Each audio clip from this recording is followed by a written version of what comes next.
Buenas tardes. Eh, Hoy vamos a comenzar con la unidad número 3, ¿sí?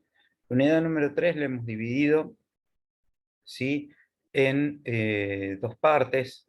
La primera es eh, acerca de indicadores y la segunda es acerca de conflictos. Se va a tomar un cuestionario o un trabajo práctico, lo vamos a ir viendo, eh, al finalizar la unidad, ¿sí? Eh, Bien, lo primero que vamos a ver en estos momentos es qué es un indicador. Como la definición que están viendo nos indica, valga la redundancia, es un dato que refleja cuáles fueron las consecuencias de las acciones tomadas en el pasado en el marco de una organización. Es un dato que sirve para conocer o valorar las características y la intensidad de un hecho o para determinar su evolución futura. Según el diccionario, es una expresión cualitativa o cuantitativa observable que permite describir características, comportamientos o fenómenos de la realidad a través de la evolución de una variable o el establecimiento, de una relación entre variables, la que comparada con periodos anteriores, productos similares o una meta o compromiso, permite evaluar el desempeño y su evolución en el tiempo. Em, por lo tanto, nosotros lo que tenemos como indicador, lo que hace es darnos un dato, es un dato, ¿sí? Es un dato que nos muestra las consecuencias de las decisiones que tomamos, ¿sí? Para saber si los resultados están yendo sobre rieles, si es realmente lo que queremos o no, ¿sí? Características de los indicadores. Deben ser simples, ¿sí? Busquemos que sea comprensivo desde el nombre del indicador hasta su fórmula de cálculo y los recursos que se requieren en la medición. Deben ser objetivos y neutros. Midamos lo que de verdad importa medir y que describe el fenómeno. Busquemos además que sea independiente de otro, es decir, que no esté correlacionado con otro indicador. Además deben ser sistemáticos. ¿Por qué? Porque deben tener periodicidad de análisis, que sea posible recolectar la información a tiempo para que una vez que analicemos la información tengamos tiempo para tomar decisiones. Entonces, ¿para qué sirve un indicador? Quiero que tengan claro esto, ¿sí? El indicador nos sirve para tomar decisiones, ¿sí? Yo cuando leo, veo qué es el indicador y en base a eso tomo las decisiones. Lo que no se mide no se controla. Si no se controla, no se dirige. Si no se dirige, no se puede mejorar. ¿Está bien? Entonces ahora tenemos una clasificación de indicadores por medición. Tenemos los cuantitativos, que son una representación numérica de un proceso, evento o fenómeno que se analiza. Dicho de otra forma, son una medida de cantidad. Dan respuesta a preguntas de cuánto, cada cuánto y con qué frecuencia. Y además tenemos los cualitativos. Estos no muestran una medida numérica como tal, con ellos se consigue demostrar, describir o medir algo que ha sucedido. Em, las clases de indicador por nivel de intervención. Tenemos los indicadores de impacto, se enfocan en medir el cambio o comportamiento generado después de, y se enfoca a largo plazo. Por ejemplo, la disminución de la delincuencia en el país. También tenemos los indicadores de resultado que miden las salidas de procesos determinando si el objetivo se alcanzó o no. Por ejemplo, la percepción del servicio del cliente. Otro indicador que tenemos es el de proceso, muestra cómo se están haciendo las actividades, por ejemplo, el número de capacitaciones realizadas. Otro que tenemos son los indicadores de insumo. Se enfocan en medir los recursos disponibles y su utilización. Por ejemplo, el gasto de recursos, el gasto en recursos administrativos. Después también tenemos los indicadores por nivel jerárquico. Estos miden la relación entre los insumos y los procesos, lo que permite analizar el comportamiento y desempeño con una vista de procesos. Son cuantitativos y constituyen el primer eslabón en la cadena de intervención. También tenemos los indicadores estratégicos, que constituyen la evaluación de productos, efectos o impactos, haciendo que su enfoque esté en el siguiente eslabón de la cadena de intervención. Entonces, por ejemplo, acá en este gráfico vamos a ver, hemos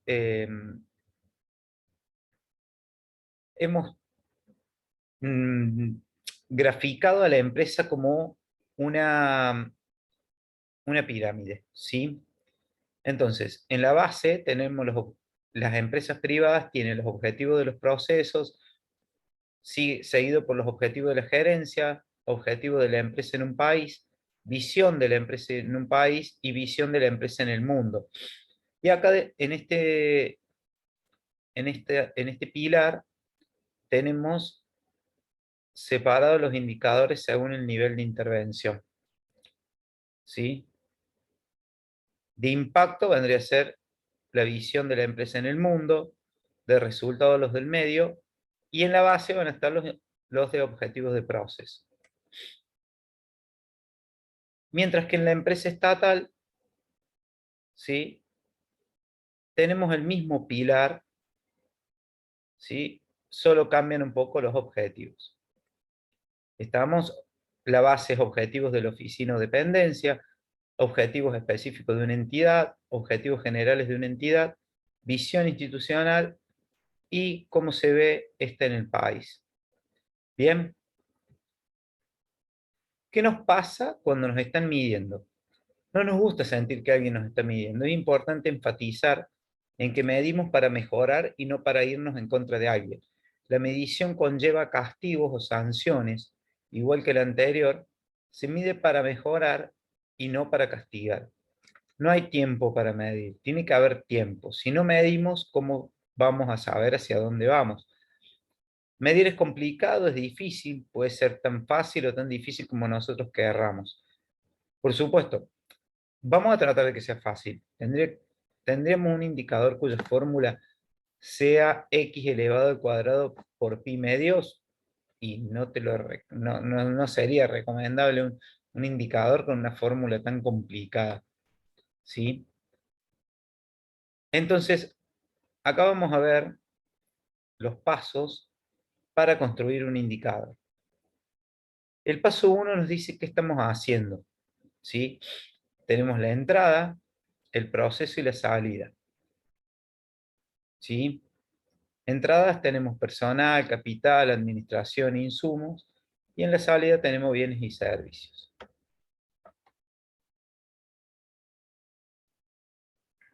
En el paso 2 tenemos definición de las variables y fórmula de cálculo. Absoluto, un número que dimensiona un evento o fenómeno según su naturaleza. Razón es el cociente entre dos cantidades que no tienen elementos comunes o cuentan con un atributo de diferencia. Dicho de otra forma, toma las unidades que cuentan con un atributo numerador frente a aquellas que no lo tienen denominador. Tasa es el cociente entre dos variables analizadas en un lugar y tiempo específico. Proporción es la relación entre una cantidad con elementos en común. Y el total de las unidades, con o sin elementos en común. Dicho de otra forma, es una relación donde el numerador está incluido en el denominador. Y variación fija dos elementos para establecer qué variación existe entre uno y otro. ¿Cómo elegimos el indicador? ¿Sí? El absoluto, a manera de ejemplo, utilizamos la temperatura de 27 grados. El indicador de razón, hay 4 camas por cada 6 personas. El indicador de tasa, la tasa de mortalidad es 0,2 por cada 1000 habitantes en un año. El de proporción, 50% de los graduados en 2009 están trabajando. El de variación, las ventas aumentaron un 20% con respecto al año anterior. ¿Sí? Se va entendiendo ahí qué tipos de indicadores son y sus ejemplos. ¿Sí? Bien. Ahora lo que vamos a hacer en el paso 4 es definir la meta de un indicador. ¿Sí? El valor de actualidad histórico, miramos atrás en el tiempo para definir la meta. El valor de potencialidad o estándar, considerando una gestión eficiente de recursos, ¿cuál podría ser el mejor escenario? Aquí obtenemos otro valor orientado a una situación posible con los recursos disponibles utilizados de la mejor manera. El valor de competencia, no tiene sentido plantearse una meta si sabes que la competencia lo supera por mucho. Entonces hay que preguntarse cuánto obtiene el mejor, cuánto obtiene el promedio. El valor de usuario-cliente, ¿qué espera el usuario o el cliente que logremos? ¿Te vas a plantear una meta inferior a la exigida por ellos? El valor teórico, más orientado a maquinaria y equipos, suele estar expresado por el fabricante. Bien. En el paso 5 vamos a tener fuentes de información y frecuencia de recolección, de dónde proviene la información, cada cuánto se toma, cómo la vamos a recolectar, ¿sí? El paso 6, ¿quiénes son los responsables del indicador? ¿Sí? ¿Quién trabaja para que se genere la información? ¿Quién la recolecta? ¿Quién analiza? Etcétera. El paso 7, ¿a quién está dirigida la información del indicador? El paso 8, ¿cuál es la frecuencia del cálculo? Lo primero, el análisis estará sujeto a la fórmula de cálculo. Lo segundo, ¿cuál es la tendencia del indicador? ¿Cuál debería ser su tendencia? Si tiene tendencia a la maximización, debe crecer a través del tiempo. Por ejemplo, uno de los indicadores que se maneja con ingenio en las empresas son los suscriptores, donde evaluamos que los suscriptores tenemos que tratar de que aumenten, de que tengan tendencia a la maximización. La tendencia a la minimización, disminuir a través del tiempo. Por ejemplo, una empresa que busca la mejora continua debe plantearse un indicador decreciente para las quejas y reclamos. Después tenemos otro indicador con límites de seguridad, deben mantenerse dentro de unos límites. Por ejemplo, que la temperatura de la maquinaria no supere los 75 grados mientras esté funcionando. Y por último, el análisis y la interpretación de cada indicador depende de su tipología y la actividad que se realiza. Y con esta información lo que vamos a hacer es tomar decisiones.